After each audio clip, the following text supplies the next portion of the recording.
Bonjour, je suis aujourd'hui très heureuse de vous retrouver pour cette nouvelle vidéo. Ça fait presque une année que j'ai pas fait de vidéo, puisqu'entre temps j'ai passé un diplôme universitaire de micronutrition, alimentation, prévention et santé à l'université Paris-Descartes. C'était fait en collaboration aussi avec une université espagnole. Et donc ça m'a demandé beaucoup de travail, mais bon, j'ai eu mon diplôme, c'était le principal. Et puis surtout, j'ai fait de très jolies rencontres. Et ça, vraiment, c'était vraiment une source de grande joie, malgré la situation particulièrement délicate que nous connaissons tous. Voilà. Aujourd'hui, donc j'avais envie de vous parler d'une problématique de santé. C'est pas vraiment une problématique de santé, mais disons, d'un problème que nous rencontrons tous, c'est la fatigue. Nous sommes tous à un moment donné ou à un autre de notre vie fatigués, et donc je voulais vous parler un petit peu de mon expérience parce que il y a une dizaine d'années, un peu plus de 10 ans même, j'avoue que j'étais assez inquiète en fait sur mon avenir parce que je me sentais fatiguée, mais vraiment fatiguée. Je me rappelle, c'était autour de la quarantaine, je vais avoir 41, 42 ans, donc encore jeune finalement. Et je me rappelle très bien, à l'époque je travaillais à l'hôpital et je rentrais du travail, mais j'étais fatiguée, c'est pas fatiguée, j'étais ivre de fatigue. Je me rappelle très bien que j'étais obligée, en rentrant vers 6h30, 7h, t'es obligée de m'allonger pendant 1 heure, de dormir, pour pouvoir ensuite, enfin, faire les activités du soir, préparer le repas, enfin bref, tout ce qu'on doit faire en fin de journée. Et ça, c'était vraiment très inquiétant. D'ailleurs, je profite, enfin, je vais vous faire partager là, vous allez les voir, des photos qui ont été faites à ce moment-là, un petit peu plus tard, pour les 2 premières. Voilà, j'étais avec le chat sur le canapé qui profitait évidemment de ma sieste. Mais quand j'ai revu là récemment ces photos, et d'ailleurs c'est ces photos qui m'ont donné envie de vous parler de la fatigue et puis de mon expérience, j'étais mais livide quoi. Je me rappelle très bien que j'étais mais fatiguée à un point où on se lève le matin, on est fatigué, toute la journée on se traîne comme une espèce de larve finalement, et puis on arrive au soir où on se dit enfin je vais pouvoir me reposer, et puis la nuit est pas si reposante que ça parce que le lendemain on est à nouveau fatigué. Dans ces années-là, il est vrai que j'avais eu un travail qui me passionnait pas forcément, etc.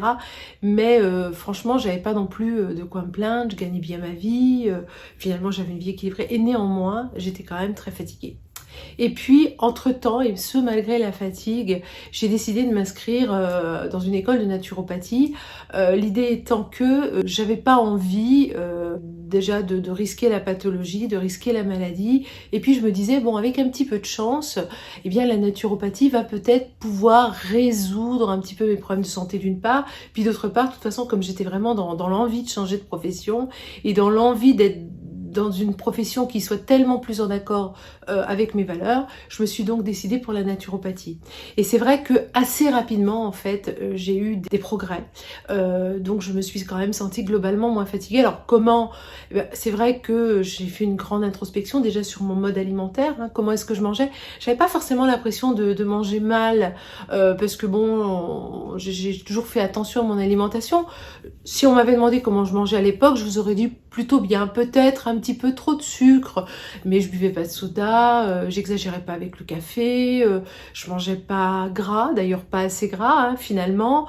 Enfin vraiment, d'abord j'avais un indice de masse corporelle tout à fait normal, donc vraiment aucune inquiétude de ce côté-là, mais néanmoins, l'alimentation a été vraiment un des axes d'action, enfin un des axes, puisque dans un premier temps, et par expérience, parce que je ne l'ai pas fait exprès, j'ai arrêté de manger du gluten.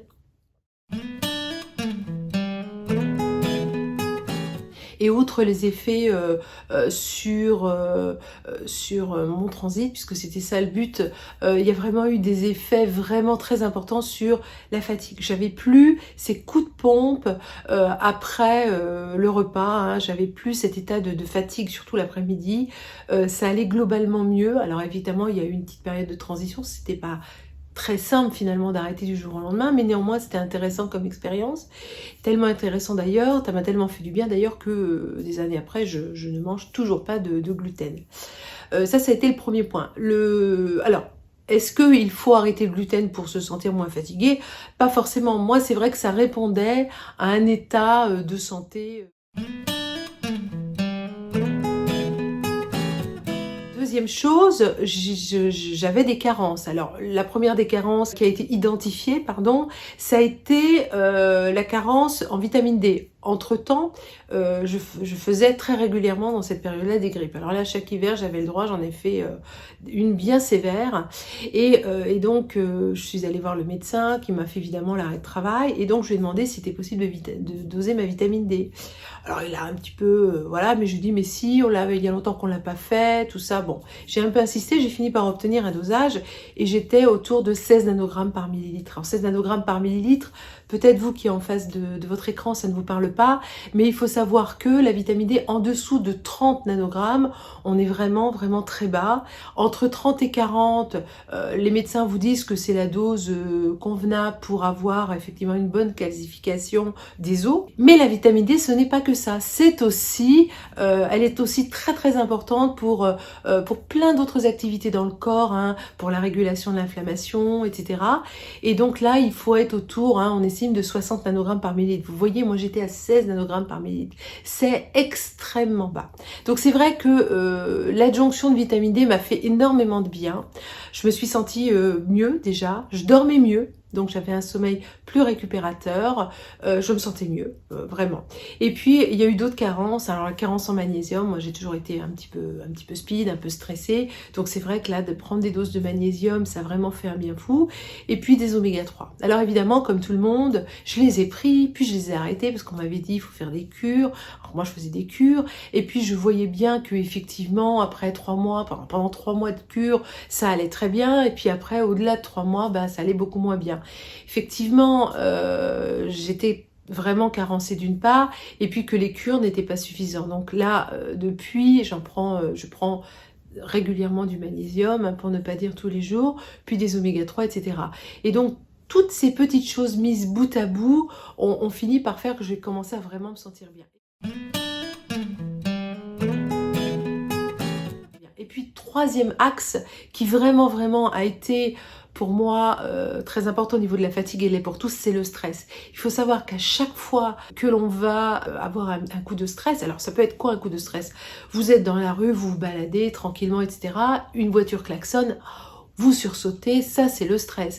Mais ça peut être aussi, ah mince, j'ai pas fini de faire mon mémoire quand on est étudiant, j'ai pas fait ci, j'ai pas fait ça, mince, ce week-end on doit accueillir les enfants, j'ai rien préparé, mince, mon patron il veut absolument que je lui rende tel fichier Excel et j'ai bossé mais je suis en retard, etc. Enfin vous voyez toutes ces petites choses de la vie de tous les jours qui font que pour des rien du tout, on va tout de suite monter sous pression. Ça, à chaque fois que ça nous fait ça, on a des petites poussées d'adrénaline. Et à chaque fois qu'on a des petites poussées d'adrénaline, par un phénomène biochimique dans le corps, on va excréter, c'est-à-dire uriner encore plus son magnésium. Si bien que à chaque fois que je suis en stress, j'urine mon magnésium, donc à chaque fois que je suis en stress, je vais puiser dans mes réserves de magnésium, et c'est ce qui explique pourquoi on peut être très facilement carencé lorsqu'on a du stress comme ça. Et puis, le stress en soi fatigue, pourquoi? Le stress en fait va mettre en route une machine qui est là depuis la nuit des temps, hein, qui est là pour préserver notre vie, hein, qui est là pour nous défendre face à un danger, et c'est une énorme machine. On va avoir une accélération du rythme cardiaque, une accélération de la respiration, on va avoir la tension artérielle qui va monter, les muscles vont se préparer pour courir, si on veut fuir, ou au contraire pour se battre si on a besoin. Enfin, il y a une tempête qui se prépare dans le corps et qui fait que ça épuise littéralement, hein. C'est vraiment, en région parisienne n'en parlant pas, les transports, le bruit, le patron, la maison, les enfants qui crient, le mari qui est pas d'accord, bref, tout ça fait qu'on peut être vraiment très très stressé. Et donc il est important, mais plus qu'important, effectivement, de traiter ce stress. Alors, comment j'ai fait pour traiter mon stress personnellement? Premièrement, j'ai pris du magnésium et des oméga 3 aussi, mais surtout du magnésium. Deuxième chose, j'ai fait des exercices de respiration, du sport, hein, régulièrement, en général tous les après-midi. Là, maintenant, je vais faire une demi-heure de sport. Alors, c'est pas beaucoup, mais c'est un petit peu tous les jours. Ce qui est important, c'est la régularité. Je vais aller courir, etc. Ou faire, en ce moment là, avec le Covid et le froid, du sport devant la télé. C'est pas très très excitant, je vous l'accorde, mais bon, au moins on bouge, au moins une activité physique, c'est très important l'activité physique. Autre chose, j'ai essayer de me séparer des personnes nuisibles autour de moi. Vous avez forcément des gens qui vont être là et qui finalement vont vous stresser. Hein, sont là pour vous montrer ce que vous faites pas bien, ce que vous dites pas bien, etc. Ben, il y a des moments où il y a certaines relations, il faut savoir s'en séparer pour vivre avec plus de sérénité. Ça, c'est important de faire du ménage un petit peu dans son entourage, hein, de ne conserver finalement que les gens qui vous font du bien. Alors, c'est plus facile à dire qu'à faire, je vous le concède volontiers, mais c'est important en tout cas d'en avoir conscience et puis justement ou alors de garder ces personnes mais beaucoup plus éloignées de soi. Hein, ça, c'est important. Et puis, faire d'autres choses, comme ça peut être donc de la méditation. Hein, donc moi, j'ai commencé à faire des séances de méditation. On peut aussi faire de la cohérence cardiaque. Ça, c'est vraiment un exercice tout simple à réaliser, 3 fois par jour. Ça prend vraiment, allez, au total, ça va vous prendre à peine un quart d'heure par jour. Mais ça, c'est vraiment des choses qui vont vous aider. Voilà.